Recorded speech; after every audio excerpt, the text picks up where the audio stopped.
half. Certainly mistake after mistake for us, and particularly in the first half. And you know, obviously more mistakes in the second half. We started to overcome some of those, and you know, played with you know, I would consider more of a sense of urgency, you know, with the last 12 minutes. But you know, our margin for error was so small that we couldn't make any more mistakes. I was proud of our resolve. We battled, but you know, we just have to learn how to play the game the right way, and that is for 4 quarters. We didn't play with the kind of sense of urgency that I want for 4 quarters, and that was evident in our play. We didn't tackle very well. We couldn't get off the field on 3rd down. We didn't execute very well offensively. We had 2 turnovers in our punt return game, which we thought would be an asset for us, and then we had a blocked field goal and a blocked extra point. Anytime you have those kinds of situations, you're setting yourself up for a long night. And despite all of those things, I stand here in front of you with an opportunity to bring the game into an overtime situation. So what we did well is we battled. I'm proud of the way we battled. What obviously we need to do better is play with a sense of urgency for 4 quarters, which we did not. What we learned is we've got to coach better. I mean, we've got to have our kids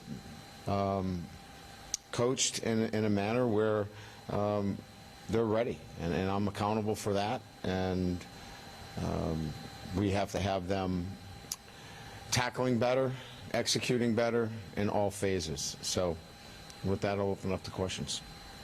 Coach, do you think it took the quarterback a little while to get in the rhythm? Yeah, there's no doubt. I mean, it's an opener, and you know, you saw a better rhythm. You know, we had some drop passes, and we didn't protect as well. You know, that's a good team. You know, Florida State played well. That's why I congratulated them at the very beginning. For 4 quarters, they played better football, quite frankly. But yeah, we got into a better rhythm certainly in the second half. Jaden did, and he's a threat. But we don't want to rely on him having to go back there. And when he does sit in the pocket, we saw his ability to find open receivers, show the patience, and in particular on the last touchdown, he stayed in the pocket, showed great patience, and found Dre Jenkins in the back of the end zone. Brian, what do you make of the special teams? Well, I've been doing this a long time. You know, you put a guy back there and a guy like Malik Neighbors, and you watch him, you evaluate him through 4 weeks of practice, and you know, you feel comfortable that with his elite skill set and his mindset that he's going to be able to do a great job, and that wasn't the case. That was a mistake that we made. He wants to do it, and we'll have to reevaluate that situation. He's a great kid. We didn't lose the game because he dropped those 2 punts. We miraculously were able to overcome those. You usually wouldn't, but that's you know, that's on us. You know, we made that evaluation. We watched him catch punts, and we felt like he was in a position that he could do that for us. As it relates to the field goal, it came from the same left side. We made an adjustment after the field goal and made a switch in personnel, and that didn't work either. That's us. We have to do a better job coaching. When you talk about those mistakes, is that something you saw through camp and maybe expected to some extent, or was it a surprise because it's so wide? No, we felt like we could get off the field on 3rd down, and we thought we would tackle better. But you don't go through camp tackling at the level that, you know, you're trying to tackle. You know, the quarterback here at Florida State is very difficult, and we had a hard time getting him on the ground, quite frankly. And we have some pretty good players that couldn't get him on the ground. but we didn't tackle very well.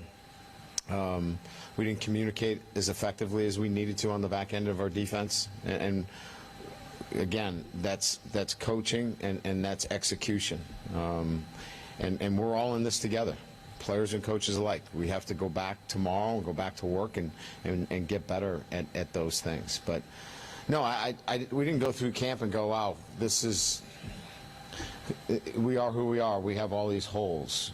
We didn't expect a lot of the mistakes that we saw out there today, but as coaches, we have to be critical of ourselves and look at our evaluation and say that we're part of this as well, and we've got to do a better job coaching.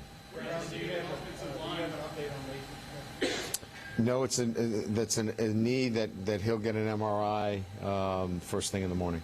Brian, did you give any thought to the two-point conversion there at the end, especially given some of the protection issues? For a slight moment, but felt like in that situation that it was the prudent and percentage-wise that we were going to be able to execute it. What did you see in the offensive line, and does that limit play calling throughout the game at all? Well, I mean, I think their front is very good. They brought a lot of pressure. Their defensive ends were a challenge, for a true freshman and our right tackle. They battled. Like I said, I mean, we were in a position to, play much better, I think, as they settled in. It's a first game situation. I'll have to look at the film and give you a better evaluation.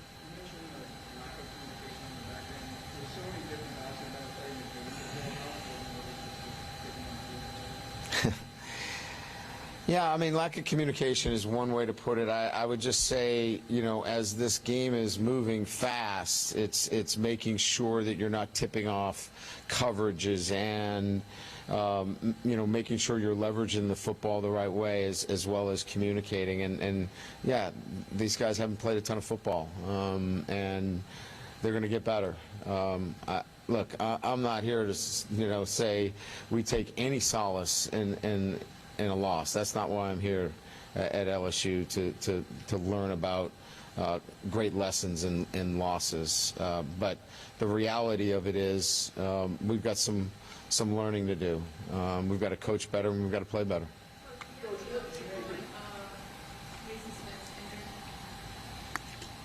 I just said that he'll have a MRI in the morning.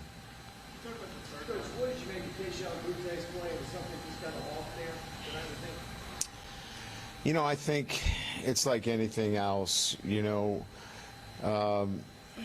Here's a great player trying to make plays, maybe trying to do a little too much, try to catch the ball before he had it. And I wouldn't read too much into it. I think he learned tonight that, he's just got to let the game come to him. There's going to be some nights where, he doesn't get all the balls. There's so much, that young man has so many, so much on his shoulders. We just got to get to him and tell him to let the game come to him. He's going to get his catches and not to press as much. Do you expect such a heavy quarterback run here? Oh yeah, I mean, we knew he was part of their offensive structure runs through him. I was talking about your quarterback. Oh, my quarterback. No, well, as I said earlier, we didn't want him. Those were scrambles that he was smart. There was a lot of man coverage. So, we're telling our quarterback, we got a lot of bare front, we got a lot of pressure fronts, and that was a game plan that we hadn't seen from them. And, if he didn't feel like there was somebody open, that's the dimension that he brings, and that's running the football. So that's the one thing you're going to give up if you got guys turning their back and running, and we took advantage of that. Coach, excuse me, Coach, that's time for two more questions. Did you get questions about the offense quickly? When it was clicking and the ball was getting up fast, did you feel like that's where I saw a lot of that? Yeah, certainly. And again, I'm not here to, we're not happy with the outcome. We have to play better. We've got to coach better. But I'm proud of the way our guys competed. and there's going to be good days for this football team, but they've got to recognize, and our coaches have to recognize, we've got to put them in good positions, and we've got to play with a sense of urgency. We saw when we played with a sense of urgency, we came up with big stops, and we answered every score, and I think the tempo of the offense improved. Players look comfortable out there. We ran the ball, you know, in tough areas when we needed to. That's good football, and we didn't have enough of that. Leah, you got the last one. Go ahead. Go ahead. Defense seemed to struggle to make stops on third down. I think at one point FSU had converted 6 of 7 third downs. What was like kind of the reason for that? If I could give you one particular reason that we could have, you know, settled into, we would have made even more adjustments. It was a variety of things.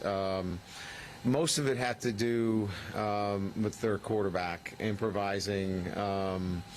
We had him dead to right on 2 or 3 occasions. We didn't get him on the ground, quite frankly. And when you don't get that kid on the ground, he makes some really good impromptu plays. And, you know, sometimes we weren't down in coverage, you know, close enough on body. But by and large, not getting off the field, you know, was a major factor in tonight's game, no doubt. Thank you. All right, thank you.